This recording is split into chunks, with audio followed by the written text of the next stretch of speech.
यही देख करके बार बार आपको समझाया जाता है, ए भाई चूक मत करो। किसी से वैर थोड़ी है, द्वेष थोड़ी है। कोई संत यदि आपसे बात करता है तो आपके ऊपर कृपा नहीं, क्यों बात करेगा? क्या लेना है? आपको लगता है हमारे द्वारा कुछ चलता है, हम कुछ हैं? नहीं नहीं, भ्रम मत करिए, कोई भ्रम मत करिए। आपके लिए वो आपसे बात करते हैं, आपके कल्याण के लिए आपसे बात करते हैं, आपके कल्याण के लिए वो आपको डांटते हैं, आपके कल्याण के लिए आपको दुलार करते हैं। दोनों बातें समझ लीजिए।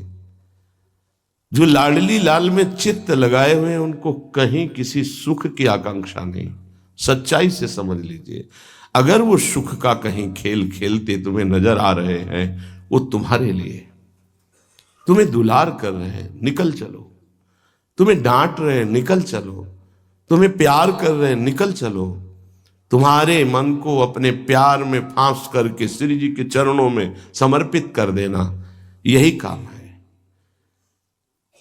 ये सब संतों का यही कार्य है। तुम्हारे संसार के प्यार में फैले हुए मन को समेट कर अपनी वाणी, अपने प्यार के बल से उसे प्रियालाल के चरणों में समर्पित कर देना।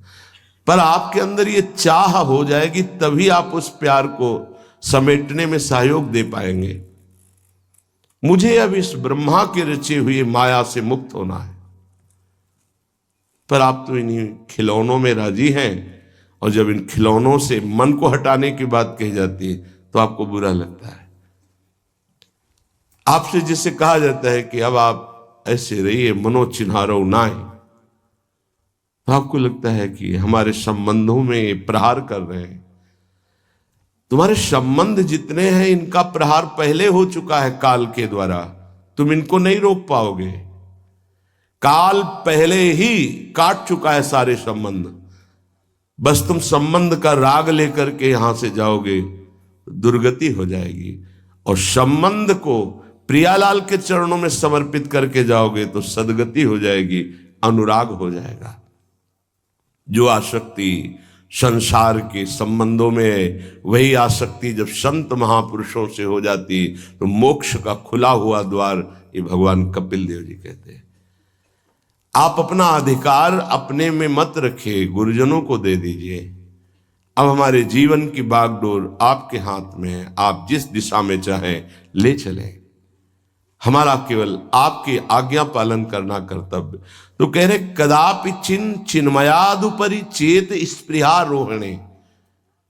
यदि तुम्हें इस चेतन अचेतन जगत से मुक्त होने की इच्छा जागृत हो गई है तो पहला, स्नेह का संबंध किसी से मत रखिए। स्नेह का संबंध केवल प्रियालाल से रखिए। वही स्नेह जो माता में, जो पिता में, जो भाई में, जो बंधु में, पत्नी में, पुत्र में, वही स्नेह प्रियालाल को चाहिए। आप और सब कुछ दो, भगवत प्राप्ति नहीं होगी। ये स्नेह दे दो तो भगवत प्राप्ति पक्की हो जाएगी। सबसे स्नेह करो श्यामा श्याम के संबंध से। हमारा स्नेह का संबंध श्यामा श्याम से, श्यामा श्याम के संबंध से स्नेह कोई फर्क नहीं पड़ेगा। पर आपको अभी ये कला नहीं आती है। आप जब तक एक बार समस्त संबंधों के स्नेह को बटोर कर प्रियालाल के चरणों में समर्पित नहीं कर देते, तब तक आपको लगेगा, वाणी से बोलोगे कि सब भगवत भाव से, लेकिन पूरा राग यही है, ये हमारे अमुक है, हमारे अमुक है। इसलिए इस रहस्य को समझो, पहले हटो, फिर जब वो राग अनुराग में बदल जाता है तो फिर पूरे विश्व से प्यार करो, कोई फर्क नहीं पड़ेगा। सब जीवन सो प्रीति रीति निवाहत आपनी, क्योंकि वो रीति जानता है। हमारी रीति श्यामा श्याम के संबंध से ही सबको मानना।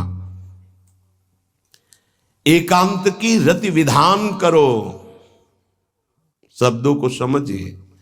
एकांत की रति विधान करो, अर्थात हमारे हृदय देश में केवल इष्ट और गुरुदेव के सिवा किसी से प्रीति नहीं। और बहुत इस बात से हम कमजोर हैं। कहीं न कहीं हम अपनी प्रीति, हमारा दोस्त है, हमारा मित्र है, हमारा रिश्ता है, हमारा संबंध है, तो श्री जी करुणा करके आपको लाई अपने संबंध पुष्ट करने के लिए, फिर भी आप अज्ञानवश उन्हीं संबंधों को पुष्ट करते हैं जिससे आपकी दुर्गति हो जाए।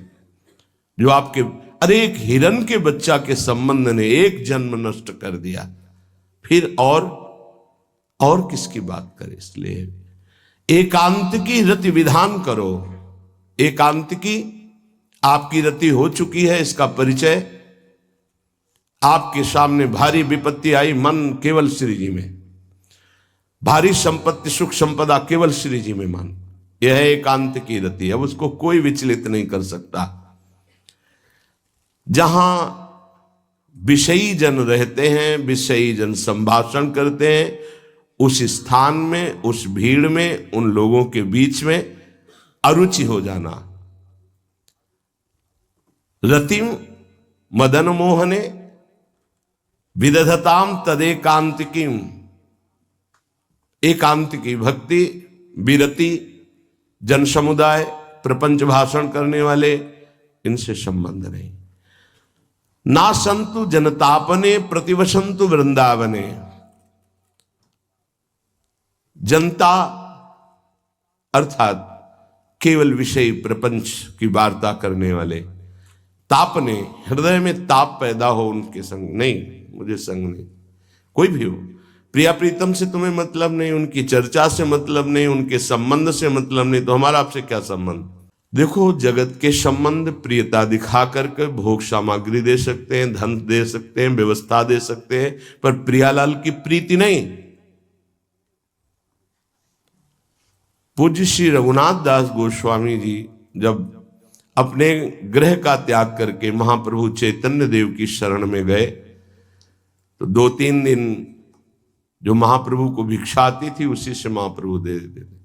उनको लगा कि नहीं, जीवन जब महाप्रभु को समर्पित है तो हमको जीने का ढंग सीखना चाहिए, कैसे हम विरक्त होकर के जिए।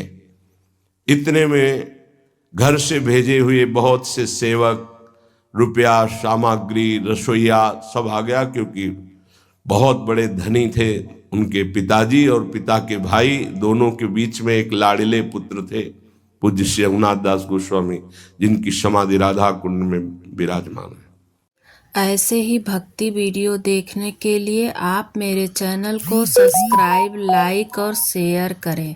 धन्यवाद।